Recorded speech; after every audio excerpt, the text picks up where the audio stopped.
আসসালামু আলাইকুম বন্ধুরা, প্যারিস থেকে এই বৃষ্টি স্নাত সকালে সকলকে স্বাগত জানাচ্ছি। আমরা কিছুক্ষণ আগেই বার্সেলোনা থেকে প্যারিস শহরে এসে পৌঁছেছি। আমরা ছিলাম স্পেনে, আর স্পেন থেকে চলে এসেছি প্যারিসে। আর প্যারিসে আসার আমাদের একটা উদ্দেশ্য রয়েছে। সেটি হলো, আপনারা তো জানেন যে প্যারিস শহরে রয়েছে পৃথিবীর অন্যতম একটি গুরুত্বপূর্ণ স্থাপনা।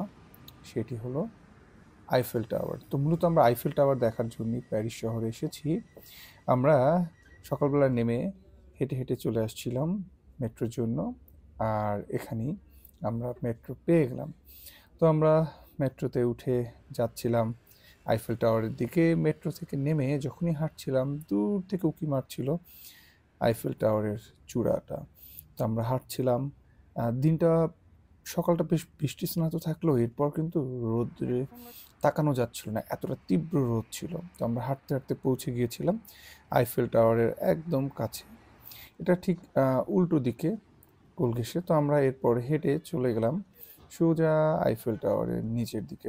নিচের দিক অংশটা আমি ছবিতে আগে দেখেছিলাম যে ফাঁকা ছিল, কিন্তু এবার গিয়ে দেখি জায়গার অংশটা না কাঁচ দিয়ে ঘিরে রেখেছে। অনেকের কাছে শুনলাম যে বিভিন্ন কারণে নাকি কয়েক বছর আগে থেকে এটি কাঁচ দিয়ে ঘিরে রেখেছিল।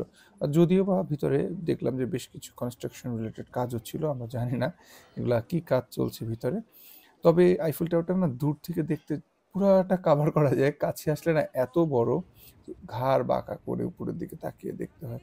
কিন্তু এটা দেখার অনুভূতিটা কিন্তু আসলে অদ্ভুত একটা ব্যাপার। তো আমরা হেঁটে হেঁটে যাচ্ছিলাম।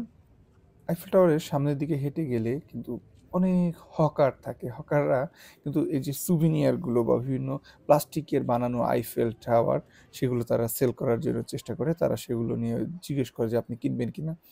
যদিও বা একটু দরদাম করতে হয়, ঠিক ঢাকা শহরের মতো। হ্যাঁ, কিন্তু ব্যাপারটা খারাপ না। আমরা সেখান থেকে ঘোরাফেরা শেষ করে বেশ কিছু সুন্দর ছবি তুলে আবার ফিরে আসলাম মেট্রোর জন্য।